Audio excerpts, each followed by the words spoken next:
Today's episode of This Week in MMO is brought to you by Audible. Head on over to audible.com/gamebreaker to receive a free 30-day trial and to receive your free audio book. What are you waiting for? No, seriously, what are you waiting for? Gamebreaker TV.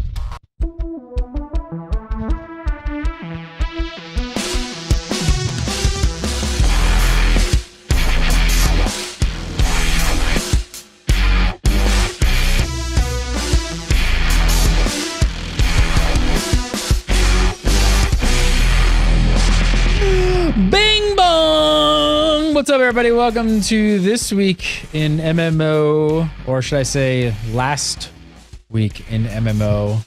Episode 141 for April 29th, 2013. You're watching Gamebreaker. I'm Gary again, and coming up on today's show, we've got a huge amount of stuff to talk about on the Elder Scrolls Online front.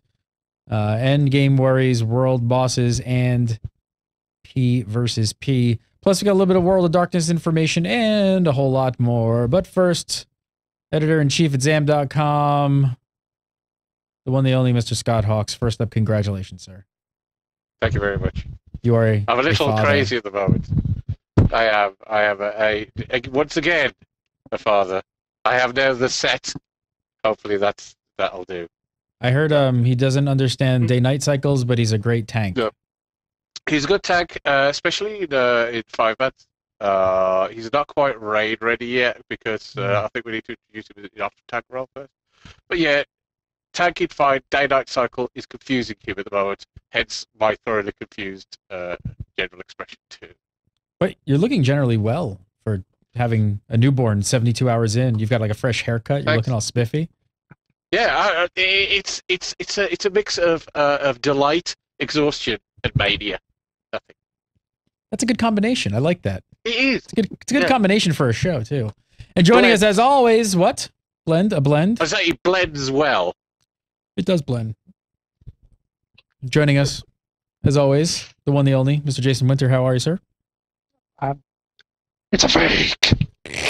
Not a father this week. Really? Not a father. No. If I did have a son, it would be a fake.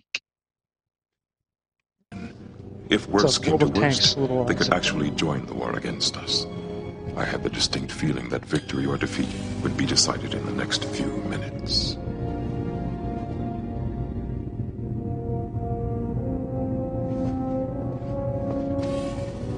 Wait for it.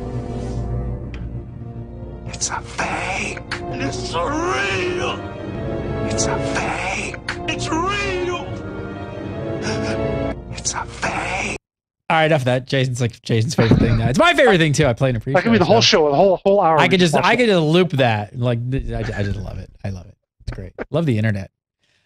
All right, let's talk some Elder Scrolls Online. Mr. Hawks, you did a great interview, by the way. Great interview. Thank you very much. With the ZeniMax Matt Firer over on Zam.com. The entire interview's there, of course. So ESO fans, Tesso fans, you definitely want to go over to Zam.com and check this one out. It wasn't just me, though. Some of those questions there were provided by the illustrious Mr. Michael Brandon, known as Rhaegar, as well. So it was a team thing. It wasn't just me. Well, hats off to the Zam crew. So, and also young Jack provided a few of the questions. He did. He said, "Where's the tank?" Before we get into the article, I have to ask one question. Did the leak come up at all? It was something that they didn't want to discuss specifically. Okay, but fair enough. But let's put it this way: they didn't want to talk about it specifically, but they wanted that some of the answers in the Q&A to address some of those queries. Very well, then. That is a fair statement. All right, let's talk about the actual interview. So first up, Endgame. Here's a quote from your interview here. It says, there are group instances that can be run with friends and guildmates, as well as the PvP system, of course, which will be largely guild-driven. We're still working on our large-scale PvE systems. Expect to see some information on those soon. I don't know. This is really up for interpretation. There's probably multiple ways you can read this. One, large-scale PvE content is still in the very early stages, and they have a planned 2013 launch. Did you pick up on this at all, Scott? I mean, did any alarm bells kind of go off for you on this? Yeah, sure. I mean, the let's put it this way. I think the fear whenever there's a game that's in beta, the fear is that we're going to have a Star Wars: The Old Republic launch, and that is we've got content from 1 to max level. Then you hit the max level and go, okay, now what? And the end game isn't there waiting for you. And by end game, that's not just like soloable content. That's group and guild social involvement content, which that's happened on not just with Star Wars: The Old Republic, but other games. And that is something that you are very big on. If anybody's watched Guildcast, you are extremely. I get a bit aerated. Yeah, on that you stuff. do. You do. I do. To me, if it's an MMO, and you're pushing and you are looking to go to an MMO crowd, the main advantage that an MMO has to a single player game is that it involves content that a group of people can get together and do. If you want to have just small groups, then co-op's great. Those games are wonderful.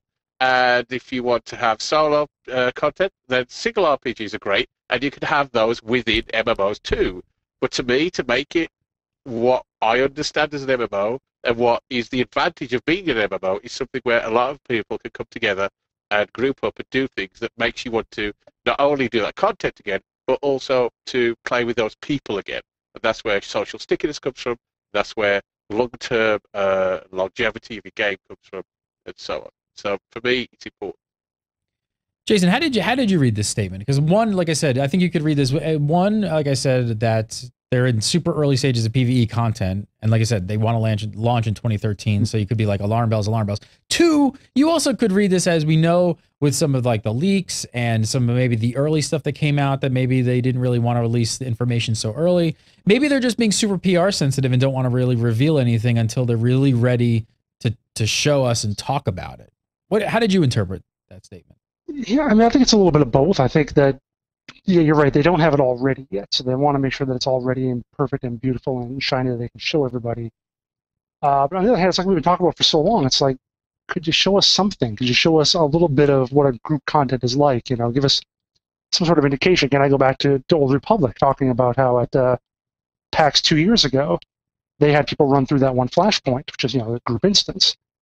And the fact that, and then they did a video of it like about a week later with, with the narration and everything. And the fact that they're not showing us that, it does worry me a little bit.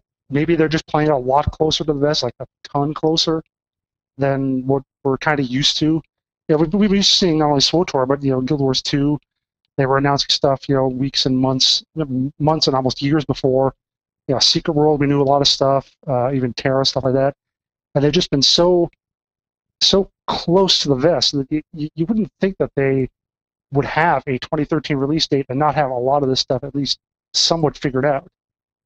But then again, you might think they're just waiting to make sure that it looks absolutely perfect. So it's not something like we had with the leak, where people see it kind of an unfinished thing and are going to jump all the conclusions about it. Yeah, I mean, we know how detrimental that can sort of be if you see something that's sort of unfinished, it's not ready, people just start to make expectations, and they're really not an accurate representation of what they want to show, which is true. Scott, did you push him at all on that at all? Like, did you kind of probe at any more? Because it's kind of a fairly vague answer, really. And I'm not trying to critique the interview skills at all, because it's kind of a vague answer. I mean, he could have just said, "Yep, we've got raids," and revealed something, or well, just this is something again that. This is in combination with what they've already said, is that, again, we know there's going to be large group content in Adventure Zones. It's also been said that Adventure Zones probably not going to be there at launch. So there's kind of reason that I use this question. This was a written Q&A. This wasn't a live one-on-one. I've been a little busy lately with stuff, so it was difficult to schedule that. And also, and I'll talk about this in a minute, and also since what happened recently, they've been a bit busy too. So, it was just it's a written Q&A, so it's difficult to follow up. So what I tried to do was broach the question. So what I did, I said, first of all, about that content, and then I asked about world bosses, and and again, the answer was there's going to be like bosses out there that you're going to be able to fight in groups and things like that, but it wasn't like verifying world bosses as we kind of understand them, like, you know, massive, large-scale interaction sort of. Yeah, let me read this here. So I actually have a pull from your interview here. It said when you asked him talking about world bosses, he said, and I quote, he says, "It depends on what you mean by world bosses. Definitely, we have very challenging bosses in dungeons, in some PvE leveling areas, and in the main story. You'll have to use some strategies to defeat these enemies and their minions." Again, there's like two ways you could kind of read this answer. Yes. I mean, one, we don't have world bosses, or two, those challenging bosses in some PvE leveling areas, there are world bosses. Again, I always love when something starts off with it depends on what you mean by it. That's a great response to anything. That's like I mean, I can understand why they don't want to like reveal everything yet, but why are they being so vague with this stuff in the terminology? They don't want to say the word raid. It depends what you mean by world bosses. Come on, we know what we're talking about. Like, gamers know what we're talking about. Like, I know there's like some interpretation details here that could, but unless they're having something so incredibly different and amazing and new and spectacular that they don't quite know how to describe it yet or how they want to message it, I think that would be the only thing. But if it is, if there are raids and there are world bosses like we kind of expect them, tell us. You know? I think it's partly due to the way they've talked about. They have a plan for adventure zones that they really like. However, it's not been implemented yet. How far along is it from implementation? I don't know. Is it there a lot of this content that's being talked about in the way that we understand it is within adventure zones, and so therefore it's reliant on the time frame for that, so they're not committing to details of that yet because it's still being thrashed out. Now, what that says is that's kind of what I was trying to get to with the questions, because I was trying to follow up questions without really being able to, by sort of frame it in the, well, is this what we're going to have at launch? And it's still difficult to pin down what we're going to have at launch, because essentially, what's going to be an adventure zone sounds like it's going to contain a lot of the elements that we consider endgame. Mm-hmm. But we don't think adventure zones are going to be in there at launch. So what's going to be in at launch that's going to take up that slack, shall we say, when it comes to like guild content? And I'm not talking PvP content, and I'm not talking, crafting or well, I'm talking stuff you need to go out and do as a guild. They have plans, but we don't know when it's going to be in yet. Is it going to be at launch? We don't know for absolutely sure. Again, I hate to bring the comparison to Old Republic, but I remember that interview we saw a couple weeks ago with James Olin, where he was like, we thought it would take 3 or 4 months for people to get to max level and do this stuff. And then it was like 3 weeks. That's the fear. And then you did this. Yeah. Really? That's really? the fear. But you don't, from the team that's working on Elder Scrolls, you don't anticipate that from there's people who've got like serious experience with MMOs before under the belt in that team. So you don't expect like sort of naivety that happens with Star Wars: The Old Republic when it comes to the sort of. I mean, how would you think it's going to take 3 months for people to complete an MMO, especially with the sort of that's got nothing to do with developing an MMO. That's having to do with ever having played one. Like I mean, every MMO release. We know it's silly. So. I almost cannot remember an MMO at this point that hasn't gone more than 5 to maybe 7 days to do all of the content. For the crazy people, yeah. Right. I'm saying like for that, they are a small percentage, but that small percentage, most of the games I'm seeing within like 3 days, and like everything's done. So usually that small percentage is also a very loud small percentage as well. But even taking the completely crazy ones out of the picture, within about a month or so, you're going to have a decent chunk of people, the really dedicated one. They can't design for 3 days. They can't design a game for those players. I completely get that. But when they tell you that they know they think 3-4 months of content, it's like, when was the last time we saw an MMO ever come out that had 3 to 4 months worth of content for a good group of players? It's been a long time. Well, not since. Well, I hate to use it. EverQuest took. You were going to go back to EQ. I'm sorry. You old man. I am an old man. But it's true because it was a sort of. It was going to take like months to get most people. The vast majority of people took a long time to get to max level. There are other games that it took a long time to get to the max level, but particularly since World of Warcraft, Final Fantasy XI. Since World of Warcraft, particularly, not many games, in many ways, are brave enough to make the leveling curve slow enough that it's going to take most people a few months to get there. Most developers want an easily consumable content in their MMO. And usually that means quickly consumable, unfortunately. It's unlikely. I got to ask you about this next quote. I don't have the full context here, but this one just kind of scares me. Okay. No. Here's a quote. No. You won't see enemy players in any PvE area. Close quote. Did anyone see this coming? Because I didn't. Didn't they say that? Didn't they say something like that a couple weeks ago that you can't interact between your guys from one alliance can't go to another's? There have been different things said different times from different people from the team, basically. At one point, there was one person saying, "Oh no, yeah, you'll be able to interact with them, and you'll be able to do this, you'll be able to do that." Then next, it's like, "No, you won't see anybody." Now, the thing is, this is Matt Firer. If anybody's got an overview of the game and what the direction it's going to be, it's Matt.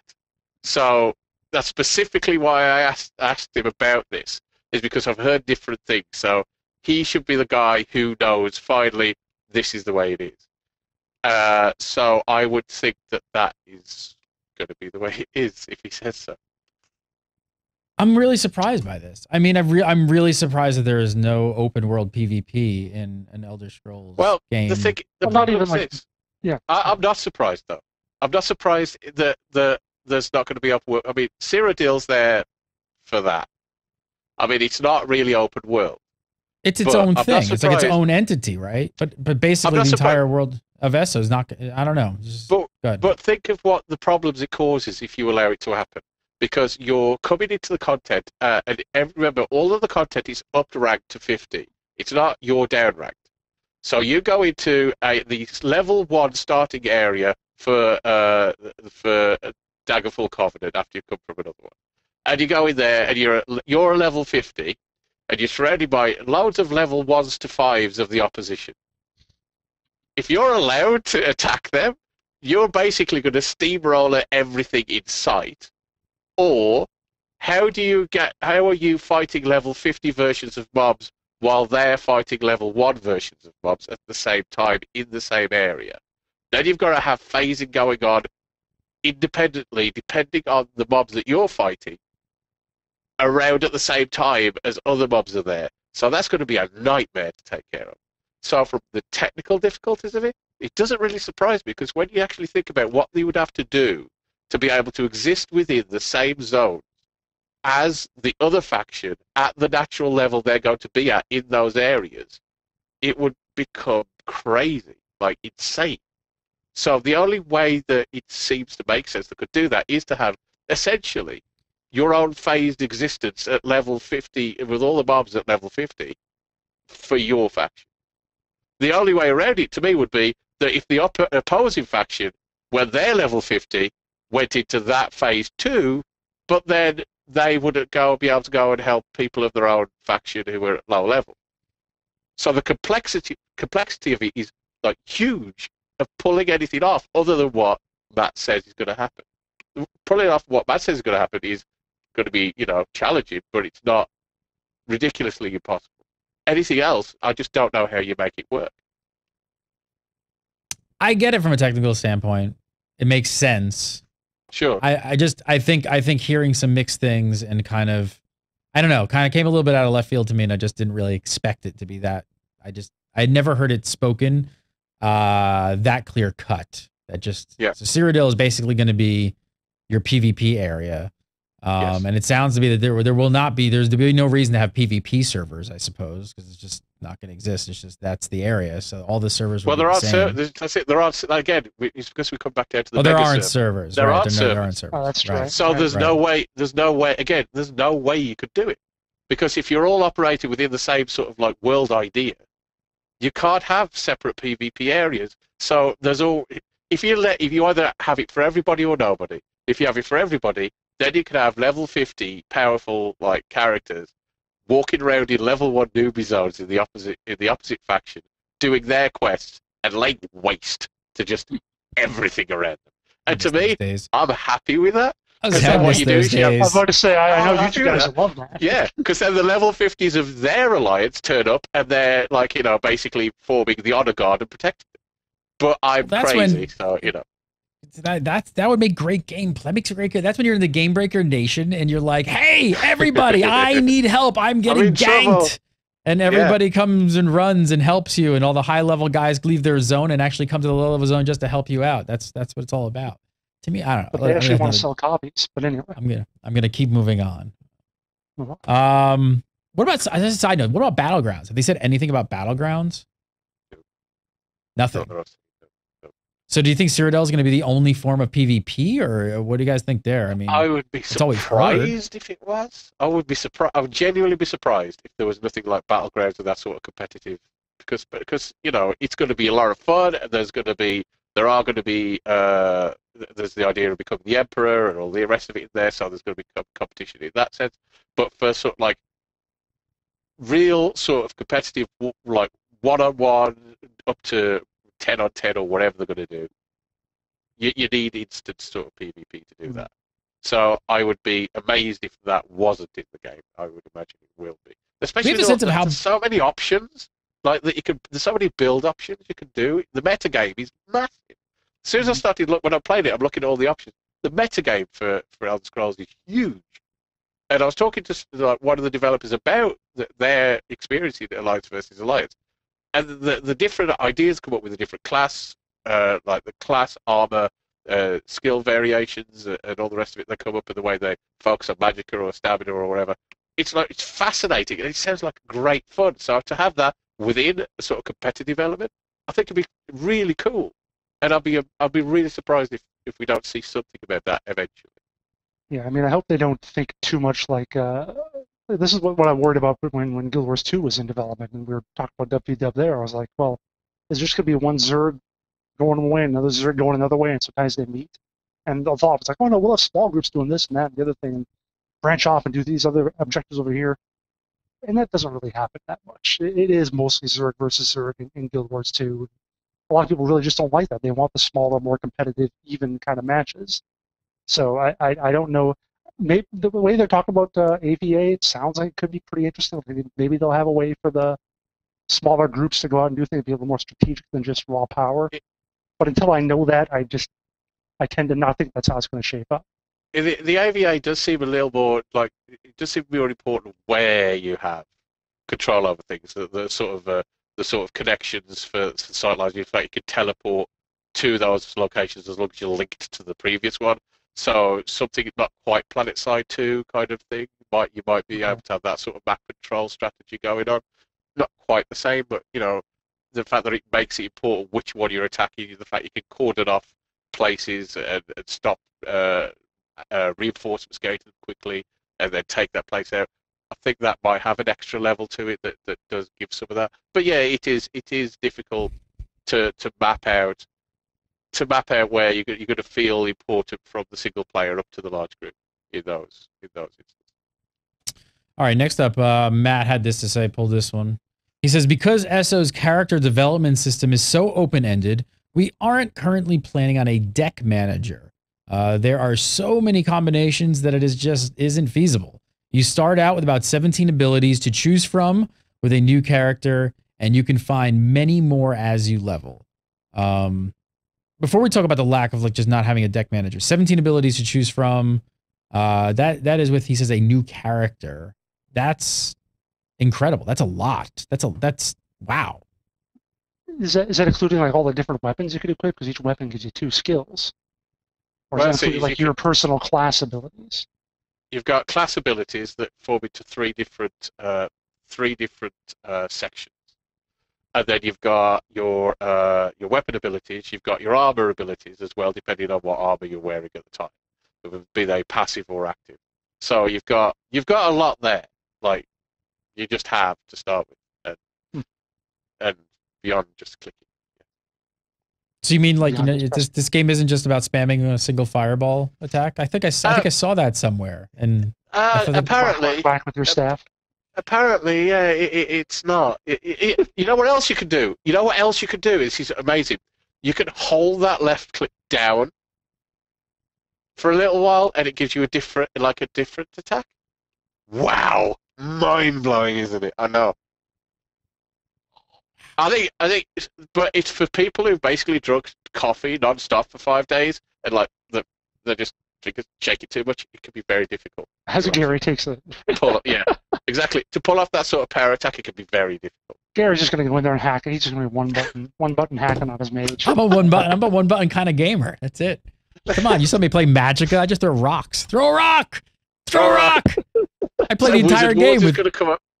He's just going to be killing his own team with rocks. That's what I told the Magicka guys that they cracked up. I was like, I played the whole game just throwing rocks. They thought it was hilarious. I was like, I didn't know any other spell combination. Just keep chucking rocks. It works. That and WA space. That's all you know. WA space. Yeah. Just get people up and just keep chucking rocks. What do you guys think about his answer, Jason? What do you think about his answer about regarding the deck manager? Did you find it strange? I mean, how does the amount of ability combinations maybe make a deck manager unfeasible? It's kind of weird though, but you think about it, hardly any games have that. I mean, it's something I think a lot of them should. I think they should have like a deck, basically like a build manager, a way to, here's my tanking build and here's my DPS build or whatever. But other than like Rift, I think Secret World has it too, but I mean, there aren't a whole lot of games that really have it where you don't have to just go to the NPC and kind of reslot everything or do some other kind of jiggery. There's not a whole lot that lets you just pick, save your decks or your builds. I mean, so I'm not surprised, but am I missing something? Because I feel like with the more combinations there would be, that the player base would almost want a deck manager more than. Well, I mean, take Rift as an example. How would you like to have to redo your build every time you want to switch to a different one? That'd suck. I mean, yeah, I know. And if it's, ugh. Some kind of, I don't know. I'm confused. I don't know why. I don't know. I don't know, but I know that the company that brought you Wowhead, Guildhead, and all the rest of it are happy-go-lucky about that. Thank you very much. I mean, have they talked about supporting add-ons like that in a really big way? Is that part of the? Well, I mean, the Skyrim they did talk about that. Maybe that is why, because they know that the Skyrim modding community was just massive, right? I mean, everybody's on Nexus mods, everybody's played Skyrim with mods, and they want to bring that community over to the MMO. Maybe they just feel that that's like something where they just rather have somebody else build it for them and not really delve into that. There is going to be there really is that. From where it looks so robust from the way they've talked about it, the modding system, that you're going to be able to, that UI option will be there, and you'll be able to make it yourself. Maybe that's probably a really smart decision. They probably sat there and was just like, hey, what do we need to make, and what can we have the users make, and boom, that's a user make. Let them do it. They need a foundry. They need the foundry. The foundry, yeah. I haven't delved into the foundry. I never went to yet, but I'm looking at it. I spent like 6 hours this weekend making a thing. And we have to talk about this on another episode, but this may be one of the best things finally that the MMO like genre needed, that will have a game really survive long term, because it is super robust. All right, sidetracked. So Matt also explained a bit more about post max level alliance content and how that was all going to work. He said when you are playing through other alliance max level content, you'll be playing with characters like you from your alliance who are all max level. Every player you see will have come originally from your alliance. Scott, give me shed a little more on this. I mean, explain this. What do you think of this whole approach? I mean, there's positives of building that server community amongst your faction, but I don't know. What did you think? Again, this is it's about, I think, sort of like it's about sort of directing the content, because if it's a case of you have to unlock it by hitting 50, you have to unlock the other side, so you have to be 50 to join in that part, and it's another content level. It's basically like leveling up. You complete your faction, you hit 50, you unlock it, then you've got to go and basically finish the content of the other faction, and then unlock the third faction and finish all that. So that's kind of like, it's like a solo player's end game delight, sort of, Sounds if you want to, It sounds like holocrons to me. don't say that. Oh God, no. No, it's not just I like opened things one up. hidden on a hill. I didn't get it. I gotta go again. Now keep going. So I think sort of for longevity of the single player experience is why that's the way it is. So you go through, you complete the game for your faction, then you go complete it on the other game, and then so on for the third one. So there's I think they said there's about, for each one, if you total it up, roughly about 450 hours of content they're talking about. For a solo, that's, if you complete everything. So like 2 weeks? So yeah, basically an afternoon. Yeah. In the TARDIS, you're sorted.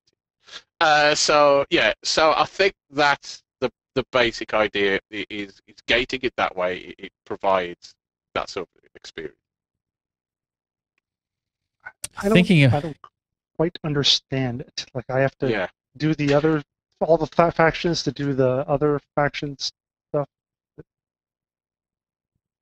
What? I mean, it's essentially like an alliance. Is it essentially kind of almost like a rep grind with a clear path that you have to finish this alliance, to then move on to the next alliance, and then move on to the next alliance?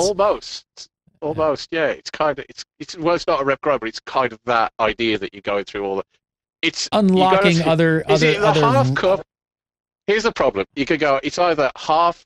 Is the cup half full or empty? He's like, oh great, I can now go and experience the other lot.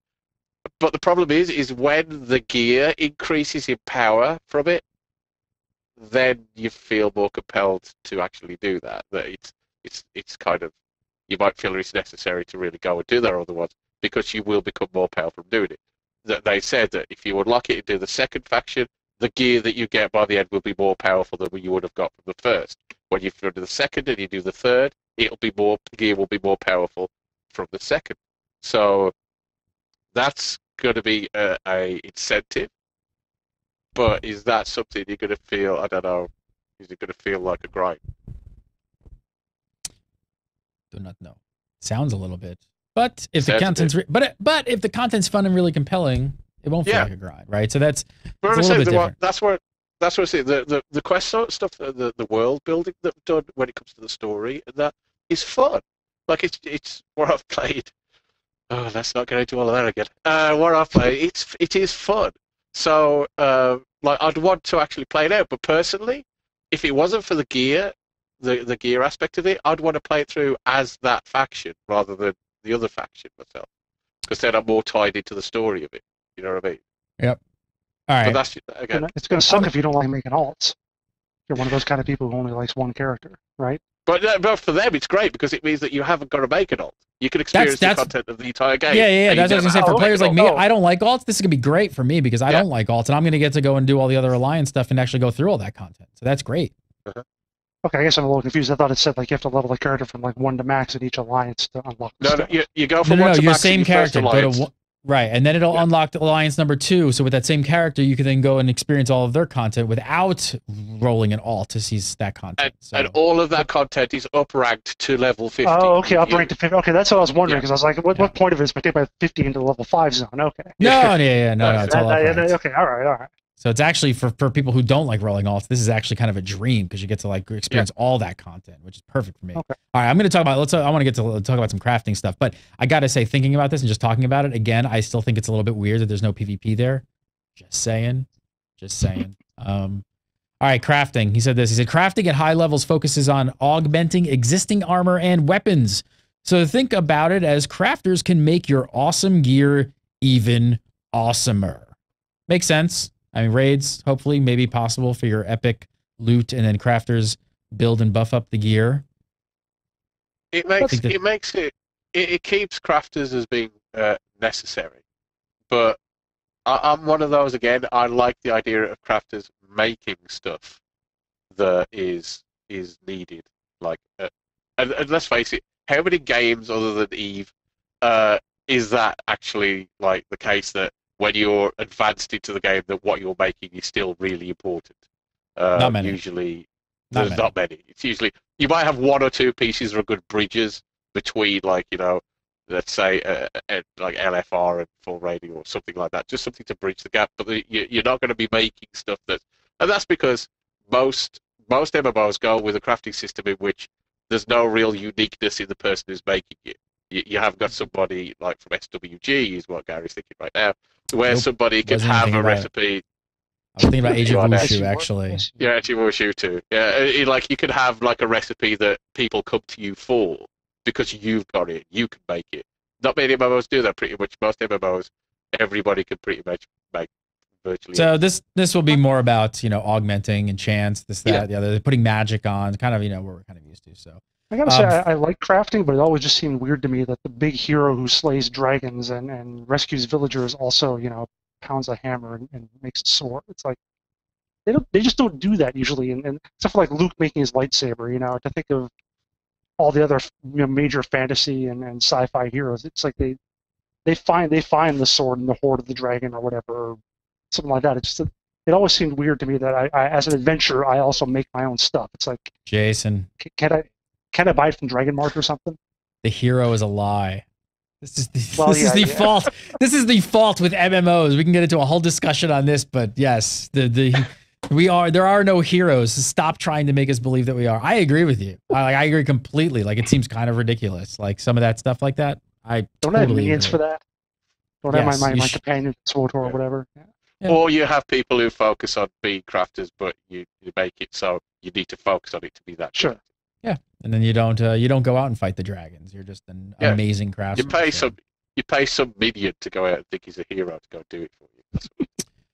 Finally, last quote. He says, yes, we will have leaderboards. We'll go into details on how to become emperor at some point in the near future. We'll go into the benefits of being emperor, including impacts on guild, when we announce all the details of the system. Presumably at launch, better than, I don't know, a certain other game with some large-scale 3-faction PvP. And no details on the Emperor, unsurprisingly. No details. Again, this is obviously one of those things that they know about, and it's been something they've been trumpeting since the beginning, and yet they clearly haven't figured out exactly how it's going to work. They've mentioned that they did think, like, it's not like you become the Emperor, then you're bestowed with Emperor powers, where you could just rain down death and destruction to anyone. Shoot force lightning from your fingers. Exactly. That's what the Emperor does, exactly. Yeah. And then you just get, but it's going to be mainly sort of superficial prestige things that say, "Hey, you're the Emperor," is what's been mentioned so far. So I don't think the Emperor, as what we've seen so far, is going to be like hugely important. But it's going to be a cool thing to say that you're the Emperor, or that person in your guild is the Emperor. Which, that's fun. Great interview, Scott. Check it out. Go to zam.com. There's a lot more info in there. You definitely want to check that out. There's a few more things that else came out this week. What's that? Sorry, I was just going to say that somebody asked me about the leak thing, because that's like, really on people's minds. They're saying, why? Because some people said to me, why did you address the leak? Why did they address it specifically? And I've been trying to figure this out myself, and I think I came up with a reason why. And not one that is, they are hiding things from us. I think it comes from this idea. If you have one person leak an NDA, and usually if somebody does that, they're looking for attention anyway. But if you have one person leak an NDA, and then the company immediately makes an official response, you've had one NDA leak. You make an official response. Prepare to make a response to NDA leak 3000. Copycats, because a lot of people just want the notoriety, so it's probably smart. Just keep your mouth shut. Don't give them the benefit of the doubt. Don't say their name. Don't talk about it. Don't say a word. And it's like respond in your own streaker at a football game. They don't show them on camera. I mean, I'm hoping we do get, like, I was looking at, like, one of the videos I embedded in the actual article itself has got gameplay footage in it, and that gameplay footage is a lot like the gameplay footage that I saw, not completely because it's back in October, but it's a lot like it. So just to see that it is there and remind me that it was. But people who say, why isn't there an extended gameplay video of this? I think that hopefully there will be soon. But as I said, to me, the only thing I can come up with that makes sense of why is because if you respond directly to something like that, you are going to absolutely propagate more of that. Yep. People will absolutely go, I'm going to keep doing this because I want them to come to talk to me now. And so you just can't acknowledge it. So it's not that they're me. I don't think that it's not that they turn around to me and say, we shall not talk about this, for you shall, because we're hiding all these things that people are going to go up the wall about. I just think it makes just a lot of sense to not directly address it, because if you do, you'll just create more of it. That's all you're going to do. Yep. I think we're going to start seeing the faucet open up a little bit more in the next few months here. I mean, what are we? If they are in 2013 release, we've got like 8 months left. I mean, a few more months, I think we'll start seeing a little bit more of a flow of information and videos and everything. And E3, so they've got a lot of things coming up. Exactly. Yeah. So I'm sure we'll see some stuff there. A few other little tidbits. Some info this week from the official website. Just wanted to throw this out there so everybody knows. It was confirmed that there will be groups larger than 4, which is great news for PvE and I guess Cyrodiil. Right, so that's good news. I don't know if we really knew that until this week.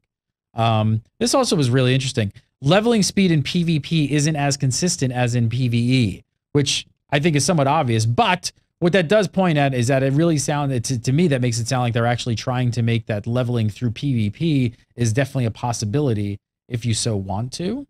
So good possibility there. Did they say PvP, or did they specifically mention AVA?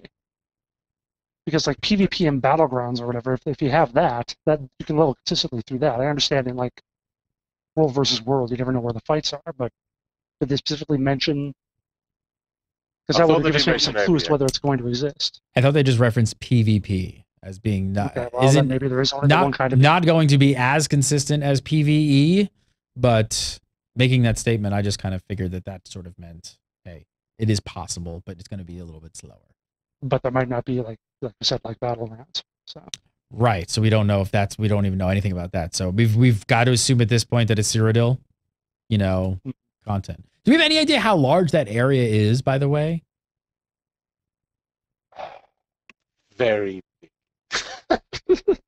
Thanks. That puts it all in perspective. Perfect. Let's move on. They did sort of say, I think, was it 4 times the size of the game of Oblivion? Something along those lines. I don't know. I can tell you the numbers, but I think it's a bit on the big side. Let's put it that way. So we're not going to be tripping over each other because you turn around the corner like got a little box. So. All right, we've got a few other news stories here to talk about this week. Really quick, we'll run through some of them. Storybricks revealed that they are working with Sony Online Entertainment (SOE) on EverQuest Next, and this came out of nowhere. This was a really good secret because I don't think anybody really heard of this. They released Storybricks had a press release. They kind of threw it out there, and inside of the press release was a quote. They described EverQuest Next as, I quote, the biggest sandbox ever designed.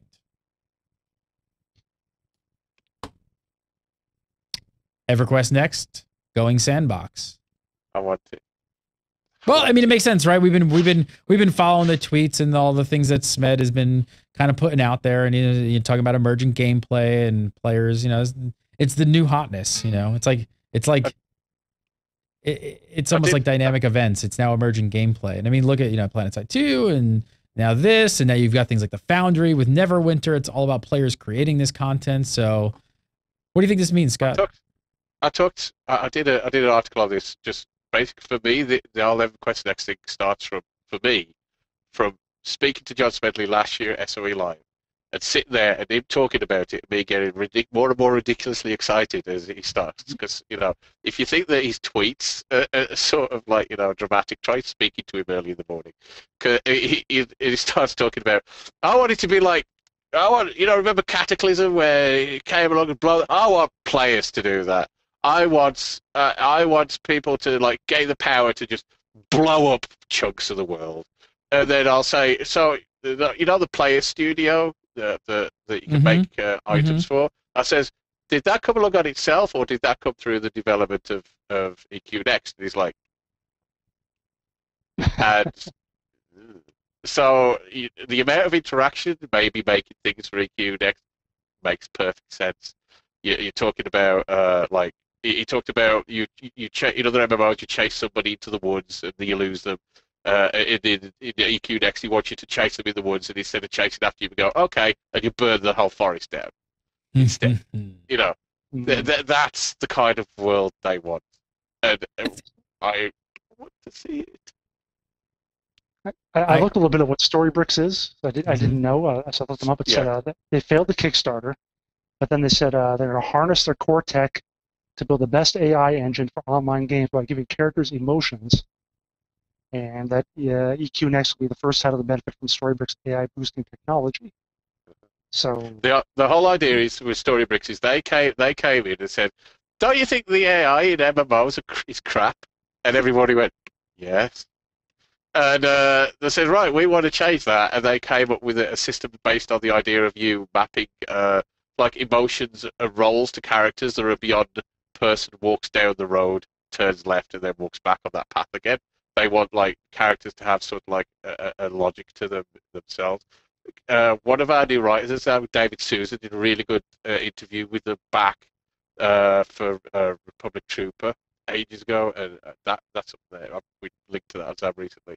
And they just talk about like their whole thing is they want NPCs in games, MMOs particularly, to start feeling more like the AI that you'd want to see in like a living, breathing world. It's about time. And so it really is about time. So It's if when they it's pull that off, and you can blow the world up, and make your own stuff, and it's a sandbox. I want it now. I want it now. I want it. Yes. I will remain, on the sidelines. I want to see some stuff. Not that I don't. Yeah, me too. Not that I don't have faith August. in SOE. I mean, look, I'm not going to go. I'm not even going to mention those 3 letters, but they did make. Yes, that. I know. You've been burnt. You've been burnt to those I've been scars. They burned. don't heal easy. Well, it was a mess, but I also don't think that they realized at the time what they had until years later. And then they were like, "Oh my God, what did we have? Like this was genius. We just didn't realize this was genius. It was just we just didn't. That's the exact conversation, pretty much, I had with John Smith. He's basically like, we're realizing now, looking at SWG, look at the systems that are in there, the things that people could do, the sort of the way they're. They just wrote a ton of terrible code around it. Yeah. It wasn't. The code was awful. It wasn't. All right, I'm gonna go. All right, I got to talk about World of Darkness because our producer basically wants to believe. He wants to believe in the World of Darkness. So Eurogamer got some interesting quotes from CCP executive producer Chris McDonough. So he was speaking to as how long it's actually taking to get this game out. He said, I think there's somewhat of a misperception on that. When we merged with White Wolf, the first year we hadn't even committed to making World of Darkness. Then we had to build the team. The next year we staffed up to around 25.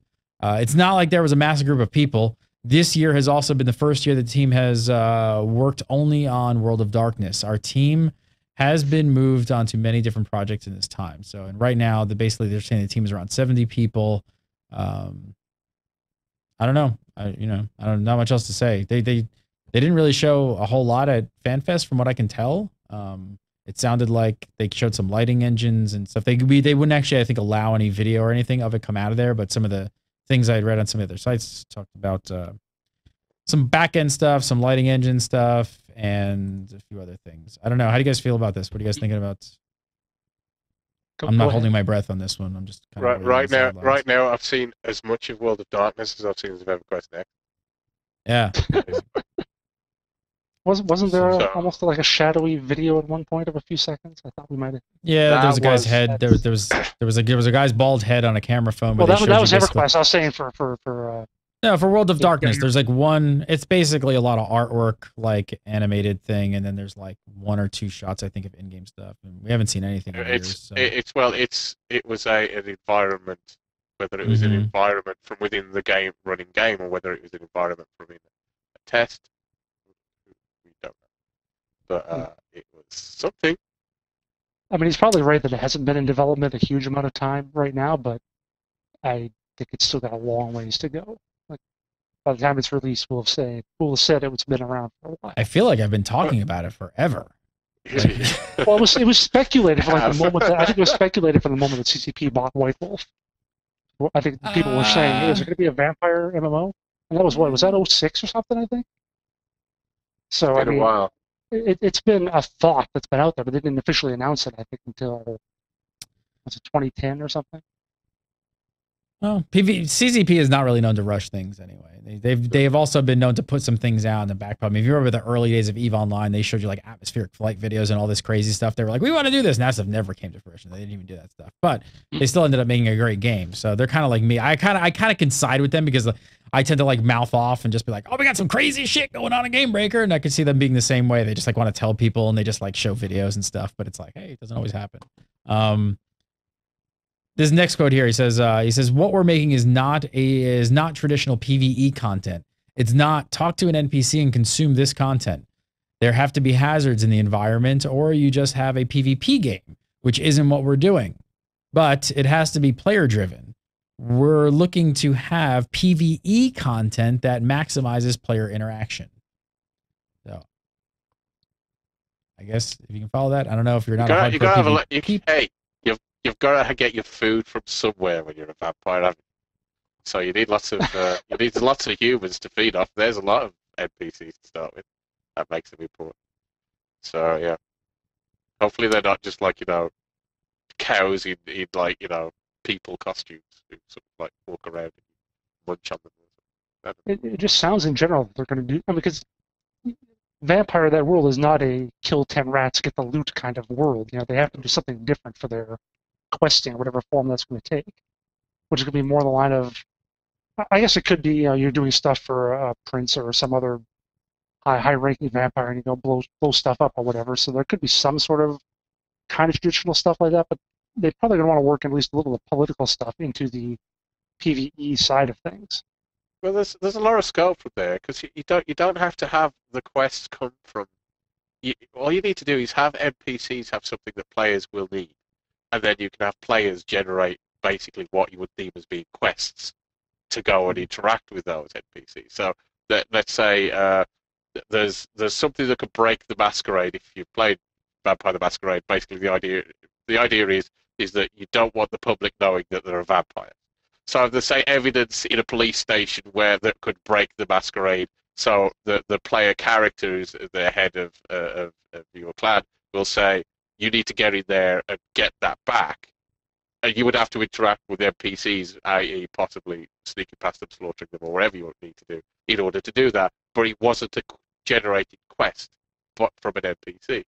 So there's a lot of scope that you could do that without having to have, like, exclamation marks over the top of heads. You could either just have NPCs as being like involved with like important resources that are needed by players, and then you can start generating the sort of complexity through the sort of political machinery from there.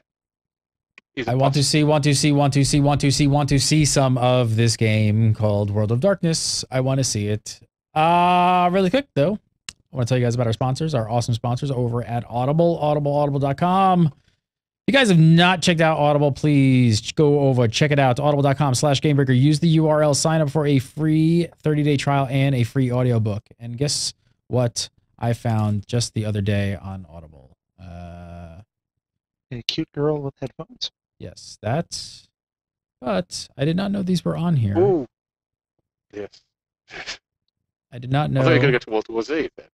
Nope, I'm going to go to World of Warcraft because there are 3 World of Warcraft audiobooks on Audible right now.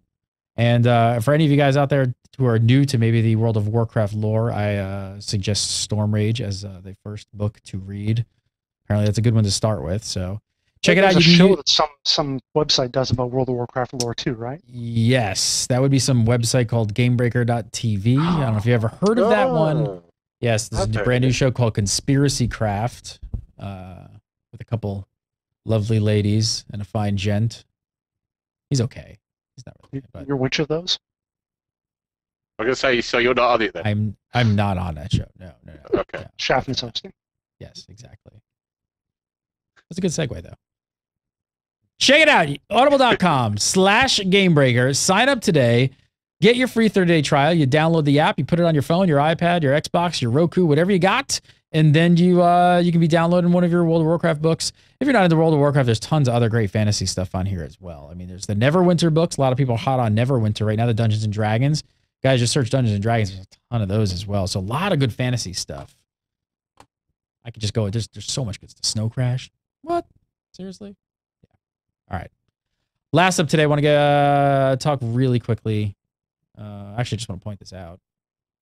Camelot Unchained. You guys check it out. Made by the Dark Age of Camelot peeps. There are hours left, and they need to hit their goal here. And I encourage you all to go check this out on Kickstarter. It is called Camelot Unchained. This is Mark Jacobs from Dark Age of Camelot's new game. We've got a couple interviews right here on GameBreaker.tv. They've got 62 hours to go. They have not met their goal yet. We're hoping they do meet their goal because as fans of MMOs, I really, really, really want to see this game get made. So go check it out. There's a bunch of information there. Camelot Unchained. And any help kind of goes to making the game. So go check it out and watch some of the videos. Check out what Mark's got to say. I highly encourage it, especially if you're fans of PvP. If you are a PvP fan and you remember realm versus realm style combat from Dark Age of Camelot, that is what my man Mark wants to make. It's all he wants to make. And just focus, you say that, but you still. We've talked about crafting. That's important. Oh, the idea that the idea that you can have mines and you can build. It's like a set mine, and you're underground, and you can actually dig new mine shafts within it to find stuff, and then you can use that same ability to. They have to be careful, so you can't use that same ability to just dig into the opposition's like territory at whenever you feel like. But you're probably going to be able to do that too. And it's so you can basically build stuff above ground and you can customize stuff below ground. It's crazy. I want to see this game. So it's like Minecraft with better graphics. When they talk about the actual way it's built, it's related to Minecraft. They talk about the way Minecraft works, but it's actually more complex than that. So I would think a little more. And I'm watching a chat room and I see some of the questions and some people are asking like, what happens if they don't make their 2 million mark? If they don't make their 2 million mark, the game doesn't get made. So that's it. Mark's injecting a lot of his own money into the game as well. He's matching. He's matching it. He's putting 2 million in. So if they meet the 2 million mark, he's also putting in 2 million of his own money. So yeah, if they don't make their mark, the game just will not be made. That's it. Clear, cut, and simple. So they've got a few 100,000 to go. Camelot Unchained. There's so much information. Mark's been releasing tons of videos. We may, I believe, I don't know if I have confirmation yet, but I think we may be doing another interview before this is up on GameBreaker TV. I think we might have Mark back before this actually is finished here. But go check it out. Go to Kickstarter.com, search Camelot Unchained, give it a whirl. There's tons of stuff to read and videos to watch. There's a lot to dig through. But like I said, if you're a PvP fan, I definitely support these guys and just back these guys, even if it's a small. It might seem like a lot, 350,000. They still need in like 3 days, but I remember Pathfinder Online was kind of a similar thing. They had quite a bit to go with like 2 or 3 days left, and they did a little bit of a press blitz or whatever, got a little more videos out, and they made it. So this is their home stretch. I'm confident that they can make this. They can totally still make this. I mean, this is like the kind of the home stretch when everybody starts blitzing and everything just happens and everybody gets really excited. So I mean, the cheapest pledge is like $5, so you can get in there at 5. You can go all the way up to a ridiculous amount. All different kinds of perks and stuff like that. So definitely check it out. With that being said, is it that time? It is that time, Mr. Jason Winter at Winter Informal on the Twitters. Follow Jason Winter on What's that? I was going to say, upon further reflection, it may actually not be a fake. I think it might be real. And Gary's queuing up the video.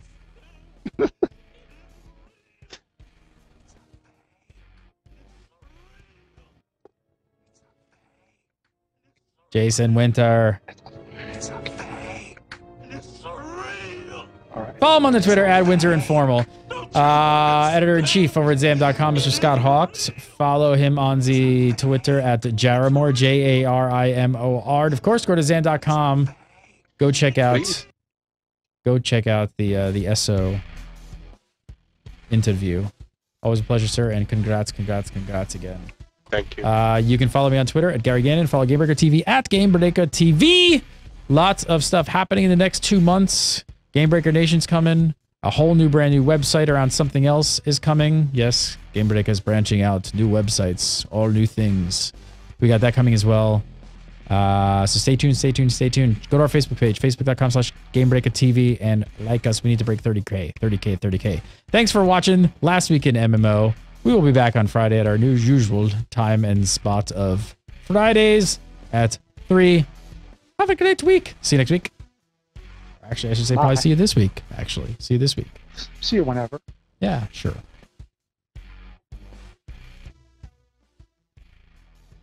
Oh, I got one more thing. Hang on. I got one more plug. I forgot it. Well, I forgot an important one. See, people cut out right now, and they're gonna miss this, which is why you just gotta watch to the end. Gamebreaker has an iOS app, so for both your iOS device, your iPhone, and your iPad, just go over to the iTunes store and search for Gamebreaker, and you'll find it. We finally have version 1.0 of an iOS app. I'm very excited. So check it out. Leave us a review. We got some good reviews so far. We'll be rolling out future versions, additions, enhancements, all that good stuff. But we're super happy that we have an app, so check it out. Carry it around your pocket. Search Gamebreaker, iTunes. All right. Now I'm really cutting the show off. Bye. No Android app. Stop asking aliens. Nothing to see here. Droids.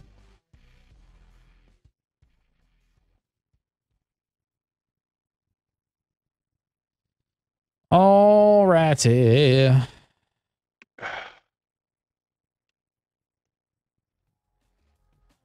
Oh dear. Larry was asking earlier if there was Republic. I'm guessing not so much. He was asking? No, I sent an email. Okay, he was in Skype a few hours ago.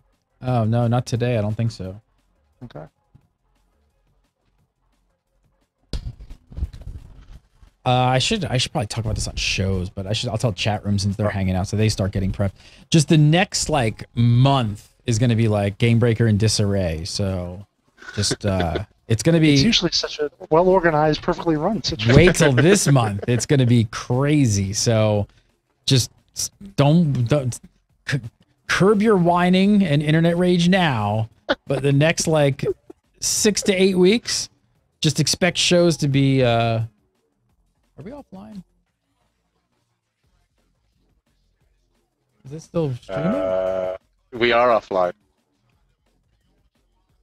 Oh yeah, we are. Oops. Oh, so I left.